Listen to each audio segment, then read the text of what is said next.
प्रभु यीशु मसीह की कहानी।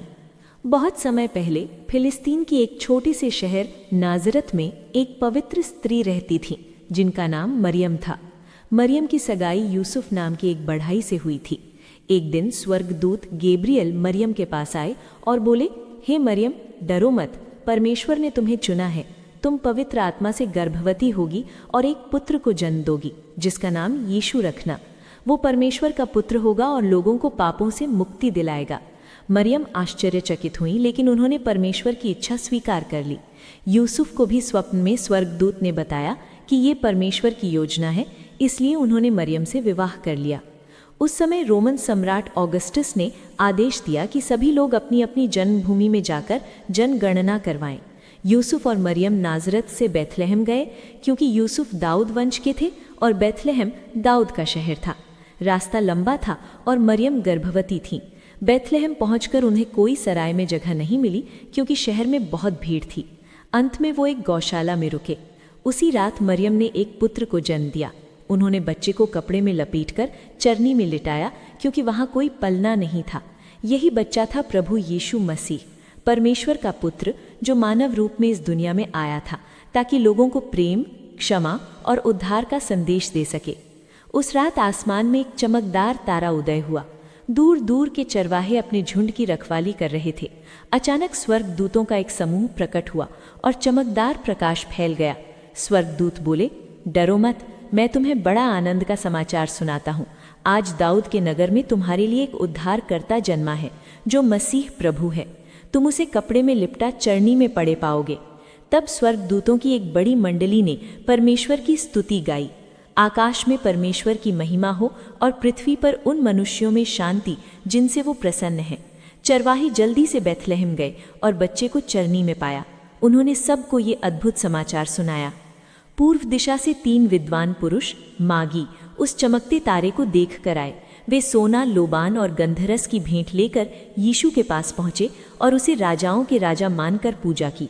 लेकिन राजा हेरोदेस को डर लगा कि ये बच्चा उसका सिंहासन छीन लेगा, इसलिए उसने बैतलहम के सभी 2 साल से छोटे बच्चों को मारने का आदेश दिया। लेकिन स्वर्गदूत ने यूसुफ को स्वप्न में चेतावनी दी और वे मरियम और यीशु को लेकर मिस्र भाग गए। हेरोदेस की मृत्यु के बाद वे नाजरत लौट आए। यीशु नाजरत में बढ़े हुए। वे बुद्धिमान और परमेश्वर के अनुग्रह से भरपूर थे। जब वे 12 साल के थे तो माता पिता के साथ यरूशलेम के मंदिर गए। वहाँ वे विद्वानों से बातें करते रहे और सब आश्चर्य करते थे। यीशु की युवावस्था के बारे में ज़्यादा नहीं लिखा है, लेकिन जब वे लगभग 30 साल के हुए तो उनका सार्वजनिक जीवन शुरू हुआ। यॉर्दन नदी के पास यूहन्ना बपतिस्मा देने वाले उपदेश दे रहे थे। यीशु उनके पास बपतिस्मा लेने आए। जैसे ही वे पानी से बाहर निकले, आकाश खुला और पवित्र आत्मा कबूतर की तरह उन पर उतरा। स्वर्ग से आवाज आई, ये मेरा प्रिय पुत्र है, इससे मैं प्रसन्न हूँ। फिर यीशु जंगल में 40 दिन उपवास करते रहे, जहाँ शैतान ने उन्हें लालच दिया, लेकिन यीशु ने परमेश्वर के वचन से उसे हराया। उसके बाद यीशु गलीलिया में घूमकर उपदेश देने लगे। उनका मुख्य संदेश था, स्वर्ग का राज्य निकट आ गया है, मन फिराओ और सुसमाचार पर विश्वास करो। यीशु ने कई चमत्कार किए। उन्होंने अंधों को आंखें दी, लंगड़ों को चलाया, कोढ़ियों को शुद्ध किया, बहरे को सुनाई दी और मृतकों को जीवित किया। एक बार तूफान में वे शिष्यों की नाव पर सो रहे थे। शिष्य डर गए, लेकिन यीशु ने उठकर तूफान को डांटा और सब शांत हो गया। एक बार 5000 लोग भूखे थे।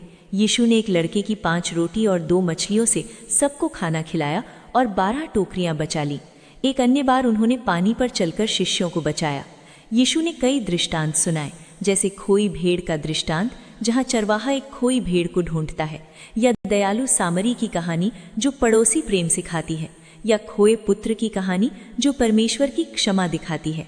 यीशु ने 12 शिष्यों को चुना, जिनमें पतरस, याकूब, यूहन्ना प्रमुख थे। वे यीशु के साथ घूमते और सीखते।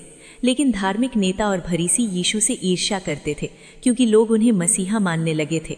अंत में यीशु यरूशलेम गए। लोग खजूर की डालियां लहराते हुए उनका स्वागत किया।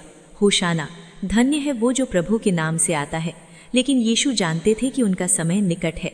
अंतिम भोज में यीशु ने शिष्यों से कहा, ये रोटी मेरा शरीर है और ये दाखरस मेरा लहू है, जो तुम्हारे लिए बहाया जाएगा। उसी रात यहूदा इस्करियोती ने धोखे से यीशु को चूमा और उन्हें पकड़वा दिया। यीशु को पकड़कर रोमन गवर्नर पीलातुस के पास ले गए। झूठे आरोप लगाए गए। पिलातुस ने उन्हें निर्दोष माना, लेकिन भीड़ के दबाव में यीशु को क्रूस पर चढ़ाने का आदेश दिया। यीशु कांटों का मुकुट पहने क्रूस ढोते गए।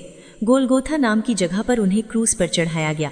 वहां उन्होंने कहा, हे पिता, इन्हें क्षमा कर, क्योंकि ये नहीं जानते कि क्या कर रहे हैं। दोपहर में अंधेरा छा गया। यीशु ने पुकारा, हे पिता, मैं अपनी आत्मा तेरे हाथों में सौंपता हूँ, और प्राण त्याग दिए।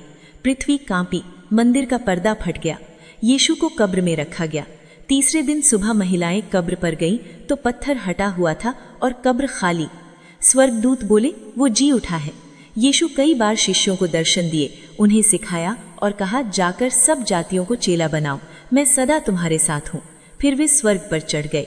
यीशु की ये कहानी प्रेम, बलिदान और उद्धार की कहानी है। वे आज भी जीवित हैं और जो उन पर विश्वास करता है उसे अनंत जीवन मिलता है। प्रभु यीशु मसीह की पवित्र कहानी बाकी जहाँ भी हो सके शेयर करें कि किसी और के जीवन में आशा जगे। प्रभु यीशु मसीह की ये प्रेम, त्याग और उद्धार से भरी कहानी आपको अच्छी लगी हो तो लाइक ज़रूर करें, ताकि ये पवित्र संदेश और लोगों तक पहुंच सके। अगर आपके दिल को ये कहानी छू गई हो तो कमेंट में आमीन या प्रभु यीशु धन्यवाद ज़रूर लिखें। आपका एक शब्द किसी और के जीवन में आशा जगा सकता है। और ऐसी ही प्रेरणादायक, सच्ची और आत्मा को छू लेने वाली कहानियों के लिए हमारे चैनल स्टोरी ए आशीष को सब्सक्राइब करें और बेल आइकन दबाना ना भूलें, ताकि प्रभु के वचन सबसे पहले आप तक पहुँचें। प्रभु यीशु आप सभी को आशीर्वाद दें। आमीन।